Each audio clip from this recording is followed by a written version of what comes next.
The Joe Rogan Experience. Listen, man, Kevin Lee coming up to you worked out. Thank you, by the way. My pleasure. I appreciate it. I knew it. You set us up together. I knew it, though. When I was talking to him, I knew he was like a little bit lost and trying to figure out his way. And I said, man, you need a head coach. And I'm like, who fights like you? George. George St. Pierre.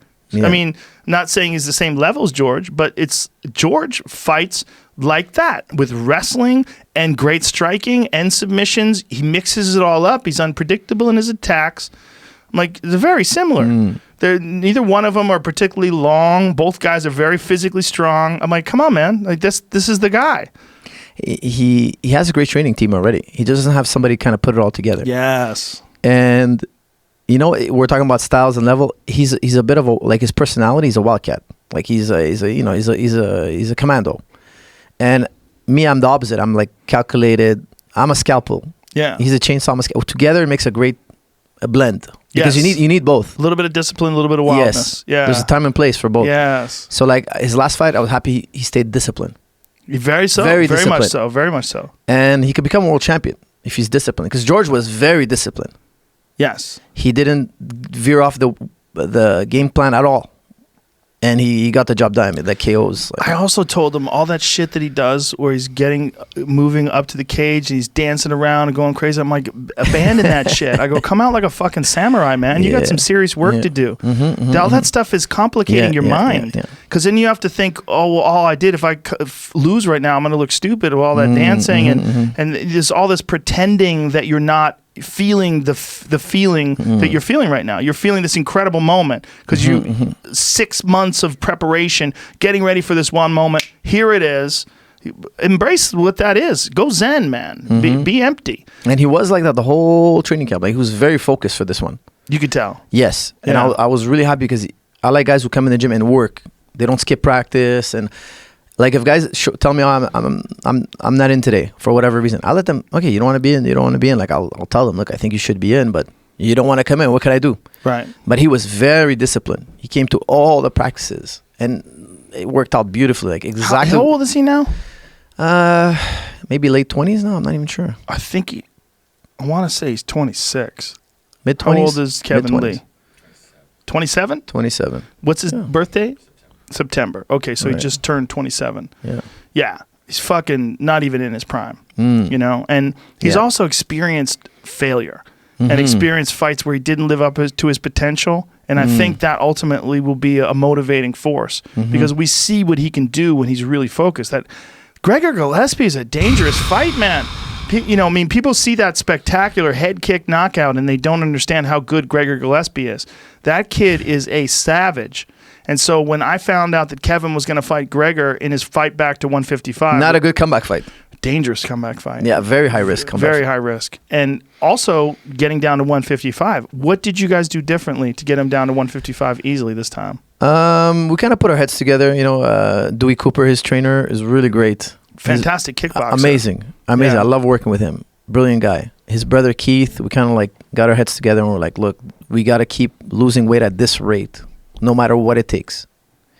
And if he protests, like, you know, if he wants to like ease up, we'll listen to it. But he's gotta bite the bullet at one point. Like we can't go fall behind this rate of losing weight. We have to lose on a pound an hour.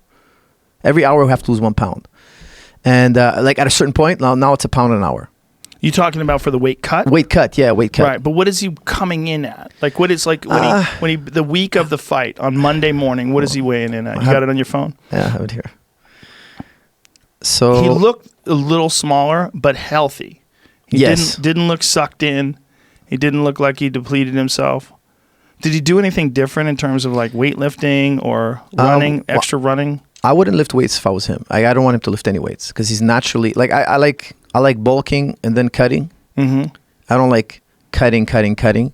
But when he came to me, it was 6 weeks before, so we were in a cutting phase. Like I don't want him to bulk up because in 6 weeks you can't bulk and then cut. He's already very naturally muscular. He's very naturally strong, naturally already. So I had him doing road work, not too much plyometric, not like a little bit. But I don't want to put any size on him because he's got enough size. Right. So first thing is evaluation.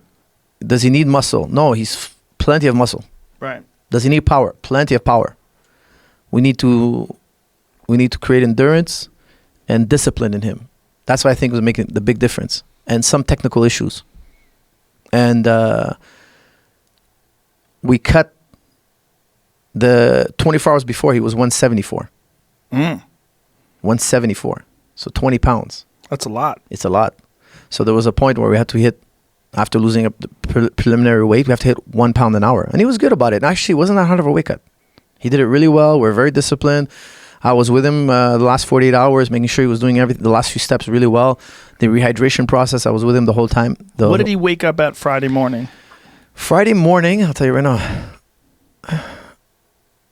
it's not great. I mean, okay, so 1 o'clock in the morning, he was 164. Oh. 1 o'clock in the morning. 9 pounds to go. 5 o'clock in the morning, he was 163. That's when we start. So I let him sleep for a couple hours, 4 hours. 4 hours of sleep, wake up. So you woke him up at 5? Yeah. The day of the weigh-ins? The day of the weigh-in. Wow. Wake up. Wake up. Wake up. Time to make weight. At 10 o'clock, he was 155. Oh, wow. So he went through from 5 a.m. all the way to 10? Yes. And what is he doing during that time? Bath, and then wrap him up in the towels. Let him sweat in the towels. Jesus Christ. And then... No sauna? No sauna for this one. How come? Some guys prefer bath. It's direct heat. What do you like? I like both. I think I'll tell guys, if you're not used to the sauna, let's do bath. Like I always tell guys, before your fight, go once a week to the sauna, like 6 weeks out. Because sauna takes practice. Some people sit in the sauna for 45 minutes and it's nothing.